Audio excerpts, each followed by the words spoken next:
Dihadiri ratusan ribu bahkan jutaan jiwa, Haul Aba Guru Sekumpul mungkin jadi salah satu yang terbesar di dunia.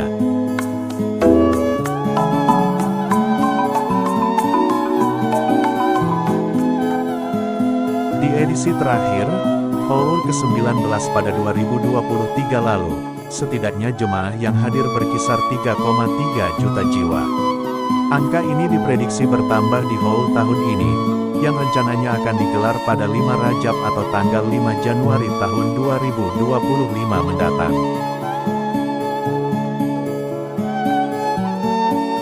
Fenomena ini pun menimbulkan pertanyaan mencolok. Apa yang membuat sosok satu ini begitu istimewa, hingga bisa menggerakkan langkah jutaan orang tumpah ruah untuk bisa hadir? Berikut sekilas hikayat tentang Aba Guru Sekumpul atau Kiai Haji Muhammad Zaini bin Abdul Ghani. Semoga bermanfaat. Aba Guru Sekumpul dilahirkan pada malam Rabu, 27 Muharram 1361 Hijriah atau tanggal 11 Februari tahun 1942 Masehi di Desa Tunggul Irang Seberang di Martapura. Aba Guru Sekumpul lahir bernama Kusyairi, namun karena sering sakit, namanya diganti menjadi Muhammad Zaini. Sewaktu kecil ia tinggal di kampung keraton, ayahnya Abdul Ghani dan ibunya Masliah adalah keluarga biasa secara ekonomi. Ayahnya yang bekerja sebagai pemotong berlian tidak cukup untuk memenuhi kebutuhan keuangan keluarga. Meski hidupnya sederhana, Zaini mudah mendapat pendidikan yang baik dari ayah dan neneknya yang bernama Salabiah. Di lingkungan keluarga, ia mengenyam pendidikan yang ketat dan disiplin serta berada di bawah pengawasan pamannya Syekh Saman Mulia. Pada usia 5 tahun ia belajar di bawah bimbingan guru Al-Quran dengan Hasan Pesayangan dan pada usia 6 tahun di Madrasah Kampung Keraton.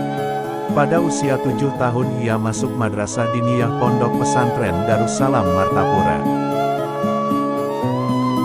Aba Guru Sekumpul belajar di pesantren Darussalam selama 12 tahun atau di sepanjang 1949 hingga 1961.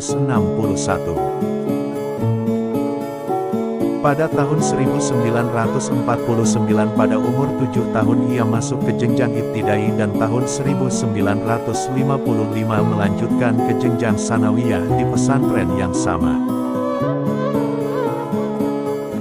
Dia menyelesaikan pendidikannya pada tahun 1961 atau pada usia 19 tahun dan lulus dengan Jayyid Mumtaz. Selain belajar formal di pesantren Darussalam, ia juga belajar di berbagai halakoh di kediaman ulama di sekitar Martapura, sebagaimana kebiasaan santri pesantren Darussalam. Tidak hanya itu, beliau juga belajar kepada beberapa guru di luar wilayah Martapura, di antaranya beliau belajar kepada Kiai Muhammad Ain di Kampung Pandai Kandangan dan Kiai Muhammad di Gadung Rantau. Sekitar tahun 1965, Aba Guru Sekumpul yang baru berusia 23 tahun pergi bersama pamannya Kiai Saman Mulia ke Bangil. Di Bangil beberapa waktu dia dibimbing oleh Syekh Muhammad Syarwani Abdan. Setelah mendapat bimbingan spiritual, sang guru menyuruh Aba Guru Sekumpul untuk pergi ke Mekah menemui Sayyid Muhammad Amin Qutbi untuk menerima pengajaran sufi darinya. Sebelum berangkat ke Makkah, beliau bertemu dengan Kiai Falak atau Mama Falak Bogor dan mendapat gelar dan sanad suluk dan tarekatnya di sini. Saat menunaikan ibadah haji, Aba Guru Sekumpul mendapatkan petunjuk langsung dari Sayyid Muhammad Amin Qutbi dan mendapatkan beberapa buku tasawuf. Maka dari itu, Aba Guru Sekumpul belajar tasawuf dan suluk terutama dari 3 ulama, yaitu Syekh Syarwani Abdan di Bangil, Mama Falak di Bogor dan Sayyid Muhammad Amin Qutbi di Makkah. Selain itu, rantai keilmuannya terhubung dengan beberapa ilmuwan besar di Makkah. Hal ini terlihat dari beberapa sanad dalam bidang ilmu dan tarikah yang beliau ambil dari berbagai ulama, antara lain Sayyid Muhammad Amin Qutbi, Sayyid Abdi Al-Qadir Al-Bar, Sayyid Muhammad bin Alwi Al-Maliki, Syekh Hasan Masyad, Syekh Muhammad Yasin Al-Fadani, Kiai Falak Bogor dan Syekh Ismail Al-Yamani. Keinginannya untuk belajar dan berteman dengan banyak ulama membawanya kepada banyak guru. Seperti di Kalimantan, Jawa, dan Madura, serta di Mekah, ada yang mengatakan tidak kurang dari 179 hingga 200 guru. Setelah melanglang buana belajar agama dan pendidikan lainnya, Abah Guru Sekumpul mendapat mandat untuk mengajar di Pondok Pesantren Darussalam Martapura. Atas rekomendasi dari Kiai Haji Abdul Qodir Hasan, Kiai Haji Syarani Arif, dan Kiai Haji Salim Ma'ruf, ia menjadi pengajar di pondok pesantren tersebut. 5 tahun kemudian, Abah Guru Sekumpul berhenti dan memilih melakukan kegiatan dakwah dengan membuka pengajian di rumahnya di Keraton Martapura.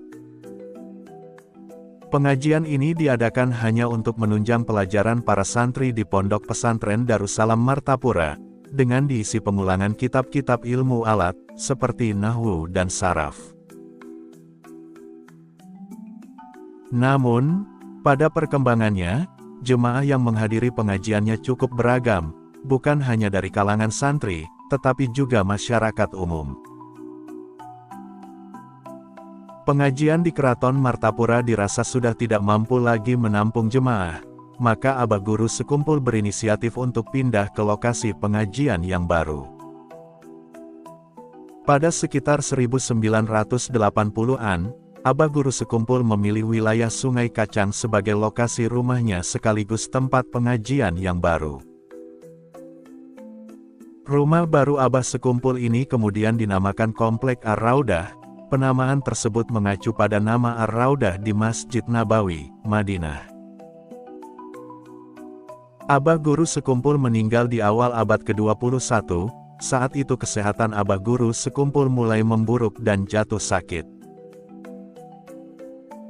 Kesehatan Guru Sekumpul yang semakin menurun, membuat pengajian tidak bisa lagi dilakukan secara rutin.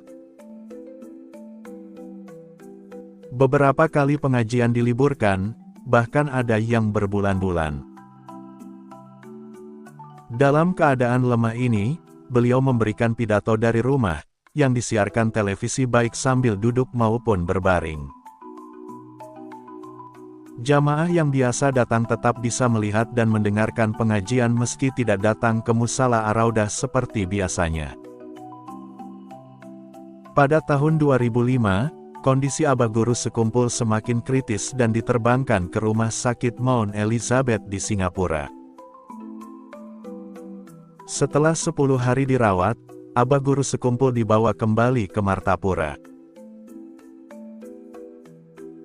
Rabu subuh, 5 Rajab 1424 Hijriah atau tanggal 10 Agustus 2005. Imam karismatik ini wafat pada usia 63 tahun. Ia dimakamkan di samping makam pamannya Syekh Saman Mulia dan ibunya di Musala Ar-Raudah di Kompleks Sekumpul. Hikayat ini dikutip dari buku Sabri Soleh Anwar 17 Hati Maksiat. Inspirasi mengaji Abah Guru sebagaimana dilansir ahli Jamiyah Tarikah Al-Mutabarah dari An-Nahdiyah atau Jatman. Semoga dengan kisah singkat inspiratif ini bisa menumbuhkan kecintaan kita terhadap ulama Abah Guru Sekumpul. Inilah mungkin jawabannya, kenapa haulnya kini dihadiri hingga jutaan jemaah.